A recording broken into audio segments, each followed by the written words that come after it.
It's every Red Raiders favorite podcast. This is the Tech Talk Podcast from Double T 97.3. Hey, how you going? It's Tech Talk on Double T 97.3, Double T 97.3.com. The Double T 97.3 mobile app brought to you by Happy State Bank and on television, Fox 34 News Now. However, wherever you're joining us from, we're glad that you've chosen to make us part of your Tuesday. Alongside Mike Gustafson, I am not Aaron Dickens. Him in his seat, though. I'm Chois Woodman in for him for the next 3 hours or so. Clint Scott across the way taking care of us. You too can join us. Your thoughts, comments, questions, all welcome on the Yates Flooring Center chat line through that Double T 97.3 mobile app. Gus, how you going? I'm good, man. Just, grinding it through a Tuesday, grinding it through some midweek. Yeah. Coming down from the weekend high a little bit so far? Yeah. What us fans and whatever we are, observers, we get to exceed the 24-hour rule by about 72, probably. I'd say so, yeah. Like that by the... Kind of get to the middle of the week. Yeah, by Sunday night, I assume over there at the football facility, it was over with. I'd say so, yeah. Time to move on, and the rest of us yahoos are still bopping around, peacocking around well into Tuesday, so... Now, I know it varies per sport, but you are a former Tech athlete. So, how much Longhorn hate did you have actually on the playing surface?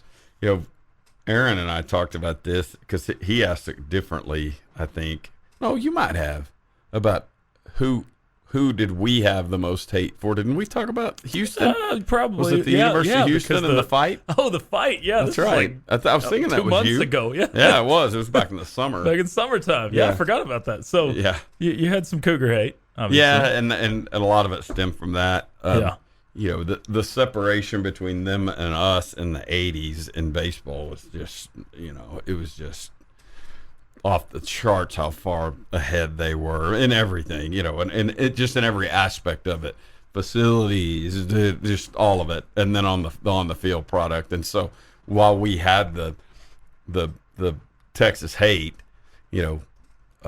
we were trying to pull a Cinderella upset and beat those guys back in Sure. the late '80s. And to be clear, my last 3 years were Larry Hayes' first 3 years. 6-7 years into his time, and they were going toe to toe with Texas and beating them, and all of that, and sort of the history changed. But and so we, it always felt different when we played them in A&M for sure, and even Arkansas probably to a lesser extent, because those were when I was playing, Arkansas and Texas were the programs that were Omaha caliber programs. And so, but just I'll take it out of the baseball context and just talk about it as an athlete. Mm-hmm. We and just sharing the weight room with everybody, and sharing the back then the dining hall and all that. A lot of that stuff was more central than it is now. But we all knew, everybody knew that Texas had something special back in those days for sure, and they were eons ahead in terms of budget and all that kind of stuff across the board. The Lady Raiders were starting to get some traction under Coach Sharp when I was there, and we knew how special it was, because back then Texas hadn't lost a conference game in like 8 years. In fact, around your mom's era, like the Etheridge sisters and them, they never lost. You heard all that because you were sitting there for the Hall of Honor deal, and so they, and then right behind them was Arkansas. And so it just felt like that's sort of how it stacked up. There were other teams bubbling up. Obviously, Phi Slamma Jamma was going in the early 80s and some of those other things. But, for the most part back in those days, there was plenty of Texas hate, and A&M and Arkansas usually weren't far behind, just in painting with a very general across-the-board brush. Yeah, I think the average fan, obviously. Yeah. Can't stay in the Longhorns. That may be the last time you see them. So if you got any residual thoughts, or maybe you didn't join us yesterday, you can keep getting those in from what you saw over the weekend. And I think there's a couple of challenges there as an athlete and just as a competitor. It's not to get too caught up in that. Sure. It's easier as fans, but at the same time, I can tell you, I saw old friends and guys. They were mostly football letter winner. Actually, I did see a old baseball player. I'm saying old, they're my age, so old. But guys that I don't see that come around for the K-State game. They don't come around for the Baylor game. They come around. Hey, I'm coming back for Texas. All right, good. It'd be great to see that letter winners tent the other day. Sure. The Double T Varsity Club, a little bit more people in there this time in Houston. So you get it. We all got it, and we all got it as competitors. We all knew how the crowds were a little bit bigger and just all of that stuff. And really, I'll lump A&M and Texas in. Of course, A&M's not part of the yearly picture around here, but back then it was those two that were sort of separated from everybody else, and because us and Houston and Baylor, we were all knocking heads. Of course, TCU, SMU to a lesser extent, not in baseball, but we were all knocking heads in the other sports, no doubt. So we'll talk some Red Raiders, look backwards a little bit more, look forwards towards the matchup with Clint's Kitty Cats, purple variety. You all right over there? We're starting this from the get-go? We can start it. That's what we're doing? I don't care. I started it. So you did start it, so it's all right. We got plenty of other stuff. How about them Cowboys? It was a big one last night. Good road division win there. Are you a Cowboys fan? Nah, Okay. I don't really pay much attention to the NFL in general, but probably more. There's probably more Cowboys hate there than anything else. But it's I don't really dignify them with the hate. They just get more of the indifference. Speaking of type of fan, Longhorn and Cowboys fans kind of generally go hand in hand. There's a lot of similarities, dude. There's a lot of similarities in terms of the they both have the pretty logos and the nationwide following and the big reach, and everybody knows the hand signals and all the money and all the pretty facilities and all that. There's plenty of similarities. My Cowboys friends don't like this. Don't like my analogy. It's very true. Yes, it is. Very true. I'm a Cowboys fan, Yes. but furthest thing from a Longhorn fan. So, yeah, Cowboys get the win last night. That was impressive. I mean, because the Cooper Rush thing, it's working out so far. The defense thing probably working out a little bit more for the Cowboys. Speaking of defense, we'll look at that angle from the Red Raiders standpoint. I'll ask Gus the question because you've seen a lot more football than I have over the years. So you can go back prior to the Air Raid era, but that's kind of where my football memory starts, is around 2000, where I really started paying attention as a 9 or 10-year-old kid. But defense-wise, I can't remember many defenses that have performed as well, at least through first quarter of the season, first third of the season, than what we've seen from Texas Tech so far. Yep, kept the team in every ball game. Been had pretty good timing with plays. Big stops against Houston. A lot of sevens converted to threes, and Aaron threw this out yesterday. But a lot of really good red zone defensive play, which is a big deal, especially in this era of football, because a team can have a dismal offensive day and get 280, 320 yards. Yep. Back when I was a kid and it was all running and pounding ground and all that kind of stuff, 300 yards, decent offensive day. Good enough to win a lot of times. Yeah, and so, you're always giving up yards nowadays, and so handling the red zone's a big part of it, and these guys have done a really good job of that. Tell us your thoughts. We'll get to some of those. We got the juice coming up next on Double T 97.3.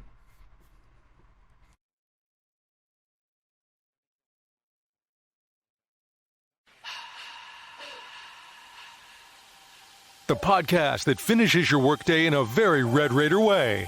This is the Tech Talk Podcast from Double T 97.3.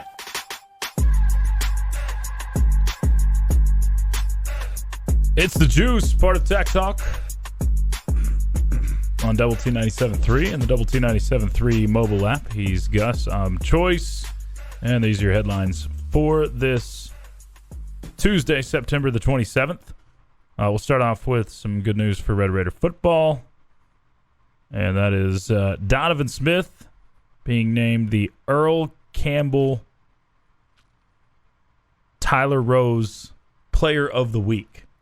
Did I do that right? There's so many names to that whole award, but That's got a lot. I don't know to it there. I don't know which one goes first, but Tyler Rose, Earl Campbell, it's all in there. Donovan Smith named Player of the Week. It's an award given annually at the end of the year to a college football player with Texas ties. Can play in the state of Texas, can be from Texas, high school in Texas. Yeah. Pat Mahomes won that. Yeah, Pat Patrick Mahomes won it. Yep. Did win that. Yep. I think they lean Not towards not the player, not the weekly thing, but the big one. I think they lean towards the East Texans if they can. And they're yeah, I think you're absolutely right, and I think that to be honest with you, fine. I thought that was part of the award definition, but I may be wrong. You It may might be just be right. state of Texas. So we see Donovan Smith after his nice day against Texas, earning that award this week. Of course, I saw yesterday a couple of Red Raiders in the Big 12 weekly awards with Reggie Pearson and Trey Wolf. Basketball in the news just a little bit. Big 12 has announced start times for the Big 12 SEC Challenge coming up in January.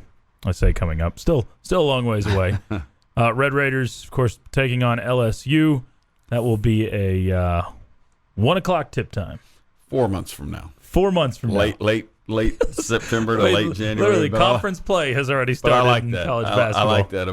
like that about the reporting there. I'm sort of the same way. Coming up, yeah. I go over there and watch a little baseball the last couple weekends, and I'm like, hey, it's like Not too long. getting close. Like, dude, you It's got not like getting that close. you got like 4.5 months. That's Take like it- we had take the it easy. conversation the other day of using like the other day for any time The frame other day. behind. Like, yeah, the other day. the That other was day. 6 years ago. There's got to be. There's got to be a cutoff somewhere. As but long as we all define those things a little differently. Sure. Your other day and my other day, it could be. There's probably about I would say maybe a 10-day max on the other day. But you know what?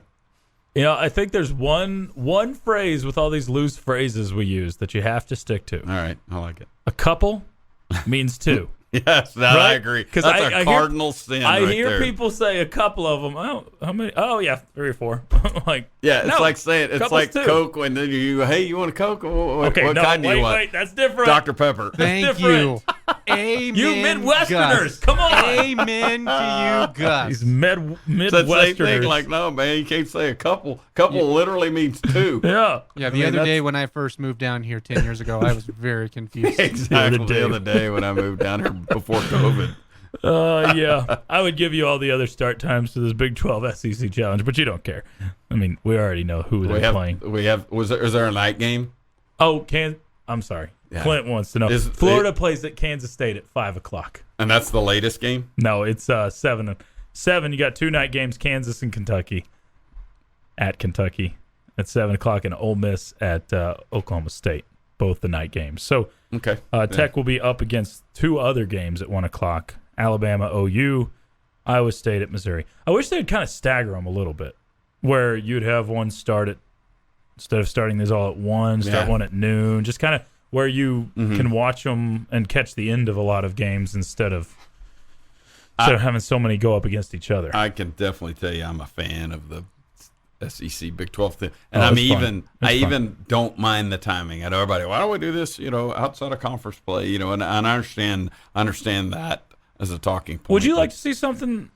I mean, you were definitely a baseball guy. Would you like to see something structured like that in baseball? Oh man, that'd be cool. I've never thought about that. Well, I mean, think always about it. thought about that as a preseason thing, but that would be interesting if it was just dropped right in the Because middle. I mean, it's pretty normal now in basketball. You got the Big East thing with the Big 12, and you've got Pac-12, Big 10 that go at it, and like I think a scheduling alliance would be pretty fun in baseball. Yeah. I mean, you could see one weekend like where stack a weekend, all the Big 12 and and SEC played each other. It might make some folks' lives a little bit easier too. Oh man, it would be a Really nice. blast, right? I mean, where you have to play at a Big 12 school every other year, or vice versa. I mean, I think it'd be a lot of fun, and I don't know, maybe get Commissioner Yormark on it. We need something like I that. like it. Memphis, speaking of college basketball, Memphis gets a giant slap on the wrist for their penalties. There were a total of 4 level 1 violations involving James Wiseman in that whole situation. 2 level 2 violations for improprieties of the recruitment. And Memphis was hit with a $5,000 fine. That's the biggest joke of everything. 3 years probation and vacating 3 wins where Wiseman played. Whoop-de-frickin-do. If this is what's going to happen to Memphis, this was just the baseline setup for Kansas. That's exactly what this was. It's like, hey, we're going to set the table because we know we've got to get this Kansas punishment out there soon. And we don't want it to look too bad. So, Memphis, you get off because Kansas is about to get off. And also, I just heard that Oklahoma State has been banned from postseason play for 4 seasons. Again, because of what Memphis did. Yeah. I know. It's all a joke at this point. 0 power left for the NCAA. None. Because they know if there's one misstep, if they make the wrong people mad, that there will be no NCAA anymore. That these Power 5 schools can step away and not care about it too much. And currently in action is the Red Raider golf team. As they've been up and down, in and out of first place in the Inverness Intercollegiate. That's played in Toledo, Ohio. Red Raiders currently back up in first place at 1 over par through 3 rounds. And I believe this is just a 3-round tournament, so I think they have wrapped it up. Tech wins it at 1 over par over Georgia Tech, OU, Virginia, Louisville, Notre Dame. A lot of really good golf schools in the mix here, but 6-shot lead over second place Georgia Tech. Callum Scott finishes in second place for Texas Tech at 5 under par individually. Second place individually, Ludwig Aberg also in the mix at in fifth place at even par. You two can join us. Your thoughts, comments, questions, all welcome on the Yates Flooring Center chat line through the Double T 97.3 mobile app. Someone says, talk about the dang Texas game, guys. What do you want to know? Yeah, we talked about it a lot. Hit that for 3 hours yesterday. I'm not sure we let up for 5 minutes, but yeah. We'll talk about what you want. Yep. Give it to us. Yep. Yeah. Give me some. Tell us what you saw. Question or what it is you want to hear about. No, I think you nailed it. It really impressed by the defensive play. I think there's better performances out of the front four than what we've seen over the last few years. And I emphasized this a bunch yesterday when we talked, but more guys getting plays.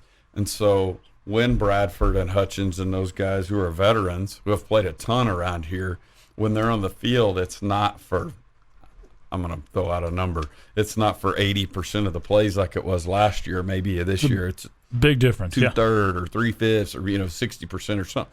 There's more of a rotation, and you're hearing just, I'm not breaking that stuff down by any stretch of the imagination, but we've heard good things said by DeRuiter and the Monday things, and Coach McGuire and those guys about Bleedy, and obviously Tyree Wilson's getting a ton of attention and NFL scout attention and all that kind of stuff. And so we're hearing other names and we're hearing more names. Yep. And so I think we're getting fresher bodies out there. And you know what? Those dudes have a ton on them again this week. Sure. And so far so good on managing the injuries and keeping a bunch of bodies rotating through those spots and getting a bunch of dudes experience. It can only be a good thing down the road if things stay healthy. We'll talk some defense coming up in a little bit, and one stat that's pretty astounding next on Double T 97.3.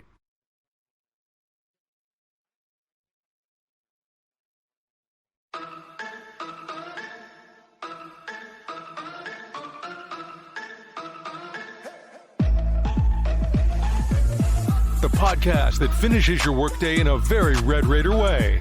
This is the Tech Talk Podcast from Double T 97.3. Thanks so much for joining us on a Tuesday. It is Tech Talk on Double T 97.3, DoubleT973.com, and the Double T 97.3 mobile app. Plenty of your thoughts coming in on the Yates Flooring Center chat lines. We'll dive into a few of those. Get to what makes today special, about 15 minutes away from right now. So I mentioned defense, Gus, specifically. I saw a stat. Shout out to Tech Hoops guy on the tweeter machine for this stat that is pretty crazy. Texas Tech's defense, the average starting field position defensively for Texas Tech is 130th in the country. I think there are 137. I believe we're up to 137 FBS teams. Tech is 130th when it comes to average starting field position. In terms of where defensively, yeah. Where you have to start with your backs against the wall a little bit. I think, most notably, that's probably going to be, you're probably not going to be a team that goes for it a bunch on fourth down that ranks highly in that category. Yeah, you can't. You can't. That and that's a sign of a team that's probably a little aggressive fourth down wise and not good at special teams. Right, and we know that. Yeah, and we know that. Punter had a bad day in Raleigh. McNamara. Yeah, on a day in which I think he punted 6 times. Mm-hmm. And he had one bad kick and one good kick against Texas. Had a 24-yarder and a 60-yarder. Mm-hmm. Another squib. Yeah, so it's a 42-yard average. Yeah. But yeah, so on paper it looks better than it probably was. But one shank and he's not. Yeah, I mean if they're, think about it. This was one of the key talking points coming out of that is 6 for 8 in fourth down. I mean, in many respects, that's wildly successful on fourth down. Very, and you needed all of them too. Yeah, and in the past, if you had 6 for 8 in fourth down, you would go, man, that was a bunch of 4th and 1s, you know. But now these are 4th and 7s and 4th and 3s and 4th and goals and sure, yeah, and some of those, and so. Both times, and both of those fourth down misses, one of them was followed by a 4 and out. They immediately turned around and held Texas, who went for it on 4th. All of that kind of out, I don't know, between the 40s roughly. And then the other one, that was the first one. The other one was the goal line stuff, but not letting them out. They got it 1st and 10 on their own 1 or 2. And they punted from the back of their own end zone 3 plays later. And so, which was huge because immediately short field offense goes and scores. And I think Scott was the tying touchdown, if I remember correctly. But, you're talking about the fact that the defense. So I guess you could say that we're 130th and defense has actually taken possession or taken the field at least once with a plus 98 ahead of them. So you take that one out. I don't know how bad that stat gets, but no kidding. I think it's I think that number, if it's probably not valued much, and you don't hear Coach McGuire and them talk a lot about field position and stuff. If you're playing from ahead 10 points, are you going for all those fourth downs? Probably not. I don't know. Yeah. I mean, who knows? Really haven't had from ahead. So I really haven't had a chance to see that, but. If you're playing up a couple touchdowns in the middle of the third and it's 4th and 7 and you're on 45, you go, punt them, pin them deep. Probably there may be some different math on that. Yeah. But the time will tell. Hopefully that presents itself soon enough that playing from ahead and not not in a hair on fire situation, although I say that. Well, I mean, that's 3 games in a row that you've been playing from behind, and you've had to play some catch up. And then not ghastly. Not trailing by 28, but a score. And honestly, it kind of bit you a little bit against NC State, where you're going for it on 4th down. But in all of these instances, your defense, the reason I bring that stat up is because of how well your defense has still played with short fields behind them. I mean, there was a moment in the NC State game where they're at the 15-yard line. There's a muffed punt at the 15-yard line, and you still hold them out of the end zone. Right. Give up a 3 instead of a 7. Right. And there was another one where you go for it on 4th and 8 at your own 40-ish yard line and don't get it. And, again, you hold them. Actually, I think that one you did. That was the trick play. I think that was the trick play. But anyway, your defense has faced a lot of adversity where you could have given a lot more points up, and they're still able to stop it. Yeah, I want to say Aaron said yesterday that Texas top 15 team in the red zone. I think, and I don't know exactly how that metric was measured, but it was, among the better teams in the country at keeping teams out of the end zone. Yeah. Like I said, turning 7s into 3s. And, a lot of times you get down there and you get a 3rd and 7 or a 3rd and 2 or whatever inside the red zone. And, I mean, I heard, I don't know who I heard say this, probably I want to say it was like a Belichick or maybe one of the Patriots guys or something, just somewhere along the way, because there was a little stretch when Danny Amendola and Wes and those guys were there that I was listening to more of their. I'd end up in the car listening to the Patriots radio stuff. Yeah, and one of them referred somebody, play-by-play guy, who knows, referred to that as, hey, this is a 4-point play right here. Yeah, 3rd and 8 from your, that's what it is. on your own 12 or whatever. You're playing defense. You get a stop. They line up and kick a 3 versus converting that first down and going to scoring a touchdown. It's a 7. I'm like, yeah, that's a 4-point play, man. Here it is, right here.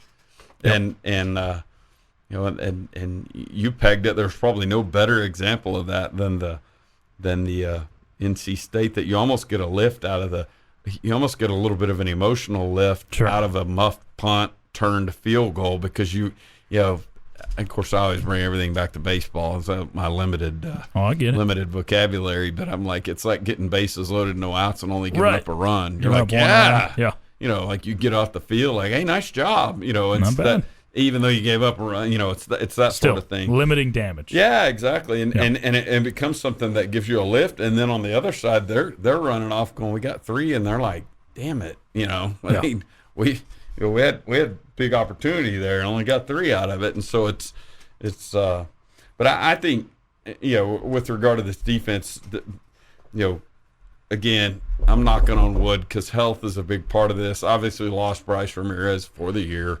Big deal. That's a big loss, because it feels like the thinnest of the personnel groups, of the 3 personnel groups on that side of the ball, maybe at linebacker. I would agree with that. But there's been really nice results from that group, man, too. I think that's my most pleasant surprise. I agree. Totally agree. This year, when I look at this team and I look at position groups or just the team as a whole, linebacker has been one where you haven't had really any worry, and there was some concern there because you lost Rico Jeffers and Colin Schooler, 2 of your better linebackers in the last decade that left you last year. And you're like, okay, Krishawn Merriweather is kind of your group, and then what? But Kosai Eldridge has been really good. Tyreek Matthews, when Bryce Ramirez exited, Matthews stepped up big. That's exactly what I was looking at right here. I flipped it over. I'll make sure I said his name right. Yeah. I mean, just think about linebacker play. The front 7 for Texas Tech has been about as good as you could have asked for. And you kind of expected it out of the defensive line, though I think it's been even better than anticipated.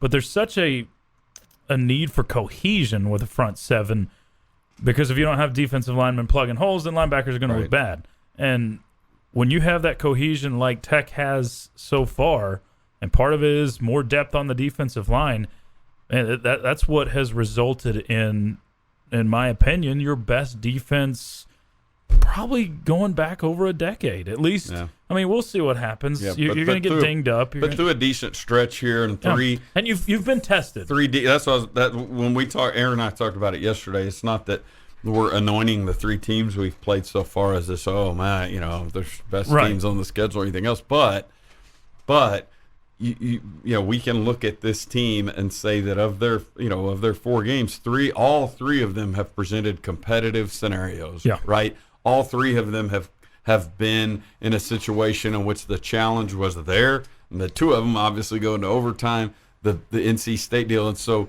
the stats and the things that come out of those three games are meaningful. Whereas we sort of go, and the other one was Murray State. Yeah, But there's been a lot of years where sure, the games have been a lot less meaningful. 100% agree. Yeah, it's Tech Talk on Double T 97.3.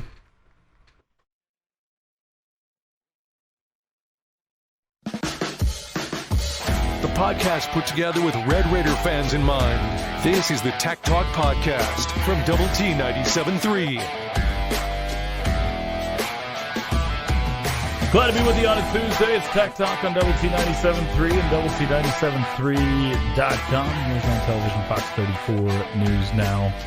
Glad that you've chosen to make us part of your Tuesday. Alongside Mike Gustafson, I'm Chois Woodman. Clint Scott back behind the glass. You can continue to hit us up. Thoughts, comments, questions, reaction to just about anything we've said. Welcome on the Yates Flooring Center chat line. We'll get back to plenty of that coming up momentarily. Hey, two quick things. The ones leading into the other. On this day in 1973, Nolan Ryan, MLB record 383rd strikeout of the season. Ooh. Yeah, pretty cool. That's I'm using that as the segue, though.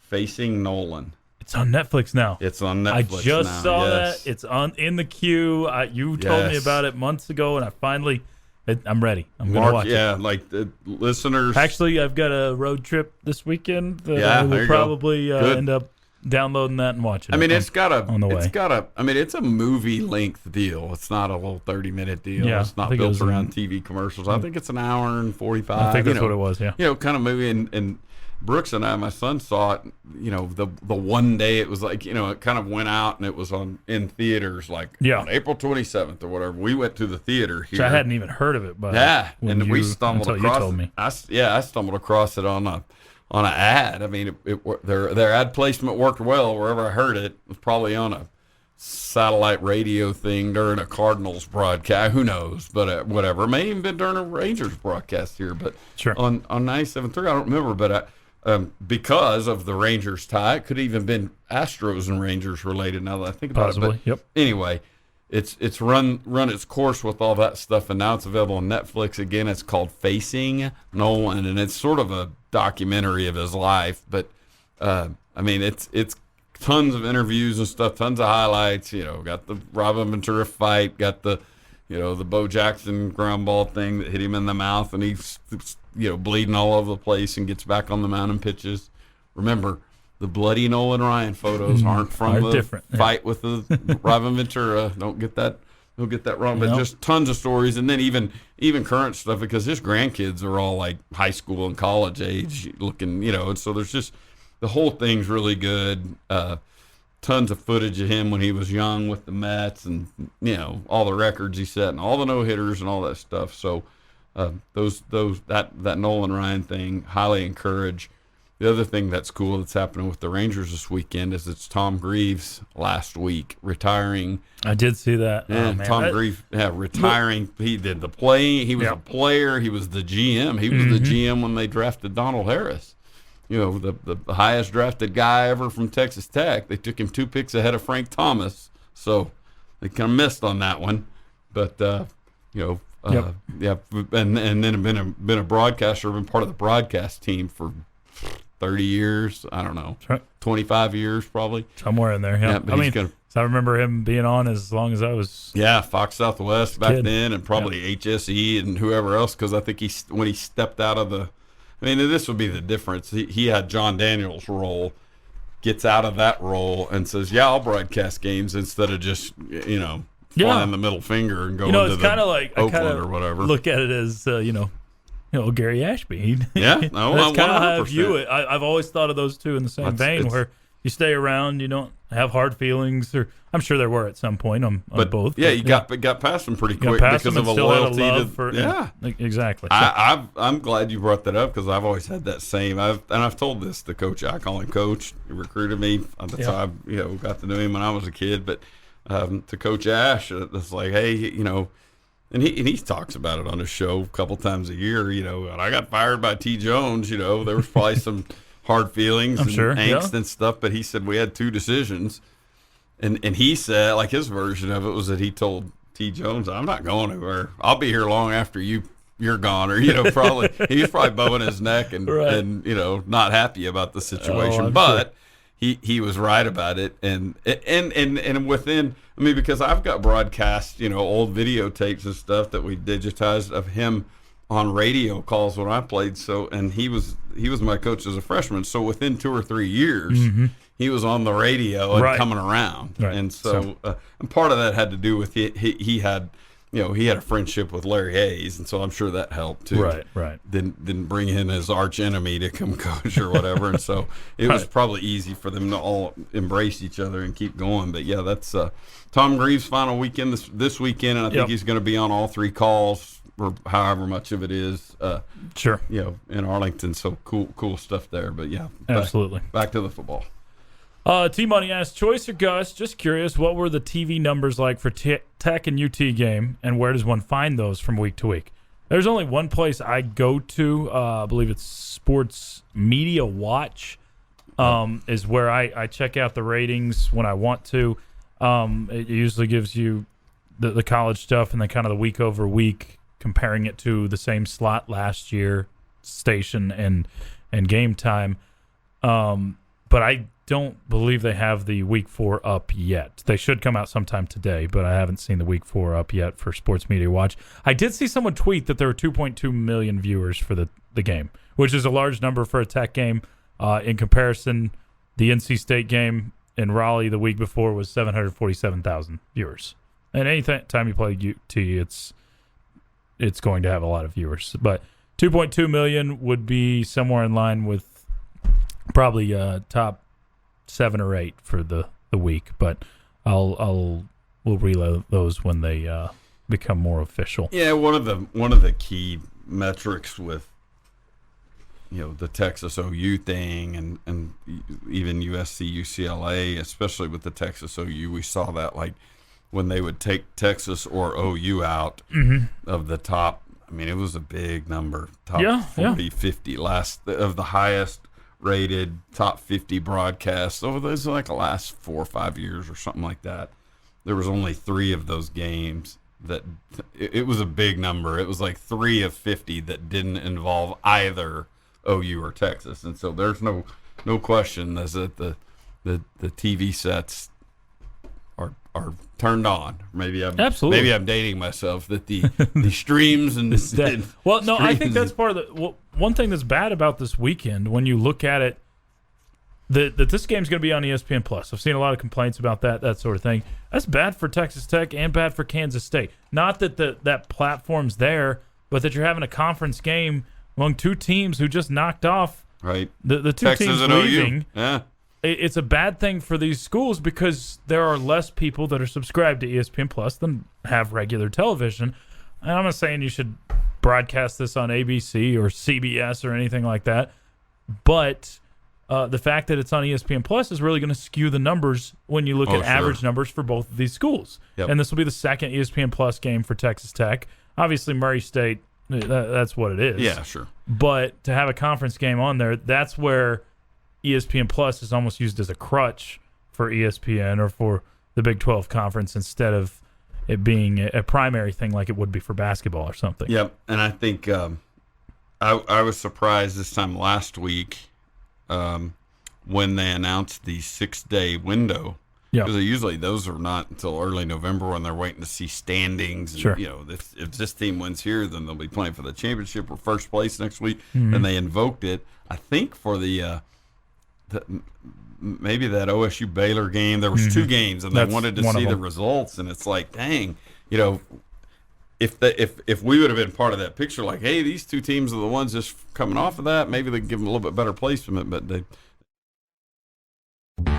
It's every Red Raiders' favorite podcast. This is the Tech Talk Podcast from Double T 97.3. That's right. It's Tech Talk on Double T 97.3 and the Double T 97.3 mobile app brought to you by Happy State Bank. alongside Mike Gustafson, Chois Woodman, Clint Scott. Trying to throw me off over there. I'm an oak. Keep hitting us up. Many of you have. Sooner in Lubbock says, can we borrow your defense for a few games? LOL. Thought y'all had that guru on defense, that Brent Venables guy.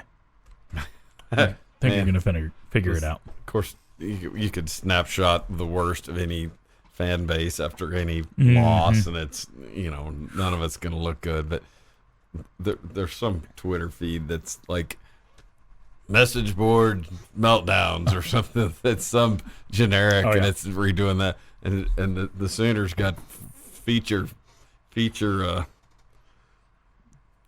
spotlight the other day, and there was like 4 screenshots, and it was like, this coaching staff's a bunch of idiots, but it went everything from that to the quarterback's not for real. Then somebody else who was pro coaching staff, but I hate the players, was tear this thing down to the studs. Burn this mother down. Yeah, get started all over, rebuild. This team's gonna win 8 games. That just the whole deal. So, it was front and center for the Sooners the other day. The Sooners got a big test this weekend too. Maybe find out a little bit about the TCU Horned Frogs. I don't really. TCU's the biggest pretender to all me. right, well, so then far, to me. So then you're calling that one, right? Yeah, there. it's OU that wins that one. Have we seen the line on that yet? It's like I think 7 or 8 OU, somewhere in there. I know I be just said this about Oklahoma against a purple team, and I was wrong. But I think Oklahoma will run. Just roll TCU. I think they have even more reason to this week. Yeah. Looking around the Big 12, looking at the Big 12, Gus, where do we see the winner number of wins and losses at the end of this year? For the Red Raiders. No, Big 12. When we're talking about conference championship, how many wins and losses are going up against how many wins and losses? Because you mean like a 9-3 versus a 10-2? Yeah, or just go league records of 7-2 versus 6-3 or whatever. 7-2 and an 8-1 or 2 7-2s or something. Part of it, the reason I bring this up is because Kansas is not a doormat, right? Yeah. I mean, they've always been the doormat, and you don't get your freebie. And you didn't, and everybody wanted. I mean, the key thing was you had to go get your game against them, and then hope they snuck up on somebody else because there's your ground gainer. Right exactly. There. It's the Longhorns got him last year. Clint's here. Sidebar. Clint hides his business cards in everything I own. Did not realize it until I got home that I wore a business card in my shoe yesterday for a good chunk of the day. This guy is gotcha. As pranky as it gets. I still have not. My big prank is still coming for you. Your big prank? Yeah, I've got a good one. You're just gonna hit me with a frying pan? Head on a swivel, pal. That actually seems pretty good. That might be better than what I had. So, head on a swivel. It's a frying pan to the head. Now, so where do you project that? I mean, most of the time in the league, you have a one-loss conference team, or there's been some years where it's undefeated. Rarely do you have a 2-loss team that's winning the league, or three-loss team that's winning the league. Last year it was that way. You had Baylor and OSU in the championship. I could see an 8-1 and a 7-2 in that championship game. Do you think someone escapes with just one loss? That's where I'm getting at. I wouldn't. I mean, there's a balance to this league that feels. I've said this a couple times in the last week to Aaron that it feels more like the basketball schedule. I agree. Yeah. Obviously somebody's going to finish last and somebody's going to finish first, but there's just nobody go, oh, this team's in disarray. This team's terrible. Maybe the closest thing to that could be West Virginia. I mean, just from early indications, but they ought to have. They just went and beat Virginia Tech on the road. Won a nice road win. Yeah. Now I know Virginia Tech's way down from where they've been. Sure, they are. They didn't go beat Michael Vick's But they also Frank Beamer beat them team, badly, too. So Yeah, they it's not rolled like them. they So, yeah, that's played what a I'm saying. close one. That'll have a little confidence. Now, they go to Austin this week, and Sure. so that I think that's the largest line in the league. The thing is, when you just think about it from a Vegas perspective, how many double-digit games are we going to see the rest of the year? Probably not many. We have none this week as of right point now. spreads. Point spreads, Yeah. yeah. Sorry. No, that's all right. But double-digit point spreads. Usually you have one or two a week. Usually have, pretty dominant. But Texas is at home against the perceived last-place team in the league, and they're only an 8 or 9 point favorite. The competitiveness of this league, I think the basketball comparison is perfect because top to bottom every single year, you might have a TCU that's a cellar dweller, but they're still going to go get someone. Now they're not that in basketball. But this year, while you can't say there's – I look at Texas Tech's schedule remaining, every single game is winnable, every single game is losable. I think I can illustrate or make a point here to support what you're saying, and this goes back to some August stuff here, preseason poll, right? Yeah. Picked by the whoever it is, I think media is involved in ours Most here of the time, in the yeah. Big 12, yeah. In this preceded Big 12 media dates, right? Right. So July, Baylor's picked to win it, OU second, Oklahoma State third, Texas fourth, right? We all remember that, I think. Maybe remember the Baylor OU at the top. Yep. Tech and Kansas at the bottom, 9 and 10. All right. Tech's over, under, DraftKings season win total at that point, 5.5. 5.5, yeah. The league champs, over under win total 7.5. Really amazing when you think about that. Sure. OU in the 2 hole at 9.5, OSU in the 3 hole at 8.5, Texas at 8.5, and so there's nobody on there that's got a 10 or a 9.5. Right. Well, I'm sorry, OU at 9.5. But no There's nobody 10s. on there with any sort of a double digit, Mm-hmm. and your league favorite has an Right. over under of 7.5, and so I think it bears out what you're saying. And now here we are a month in. Most everybody's played 4 games, 4 full weekends of football, maybe an open day in there somewhere, and it sort of backs us up. It absolutely does. And we talked about it coming into the season, but this feels like the most wide open that you've had in the Big 12 in a while. And it's not just that there's no cellar team like Kansas every year, but it's also exactly that there's no clear-cut favorite. OU's been that plenty of times in recent history, but there's not a perceived college football playoff team out of this group, so it makes it where every single week you can see a team win or lose, and it really is just about game plans and how you're playing. And not turning it over, and Yeah, some red zone defense, avoiding whatever, mistakes, yeah. wherever you want to put your emphasis and what your belief in is, and what you've got to do to win games. I think and again, it's something Aaron and I talked about back in it's kind of July August conversation, but the idea that when Texas, or probably even more so over the recent past, OU's not at the top of the league, there's always a perception of the Big 12's down this year. Yep. Because you don't have the 2 biggest brands up there at the top. Texas has had their struggles, again, over the recent past, however long you want to say that, 5-10 years. OU's been in the driver's seat of this league for much of this past decade, but if with OU getting beat the other night on national TV, if there's another loss in there somewhere, and I don't know what that would take. If Texas, let's do this, let's go out 2 weeks and 10 days from now, whatever. If Texas were to beat Oklahoma at the Cotton Bowl, you may very well have that talking point in place, because now both of those teams would have 2 losses. The league's kind of down a little bit. That's what's crazy is 2 losses can get close to, doesn't officially, but gets close to eliminating you from playing in the conference championship game. 2 game. Conference losses. Yeah, 2 conference losses. Texas would have 1, Baylor would have, or at that point OU would have 2. Well, either way, that game will be for someone to get to 2 losses. Yeah, most likely. Yeah, and that would also mean one of those 2 teams having to be perfect on the way out. Yeah, and there's plenty of challenges ahead. It'll be really difficult. Yeah, no doubt. You've been listening to the Tech Talk Podcast from Double T 97.3. Check out Double T973.com for more from Lubbock Sports Station.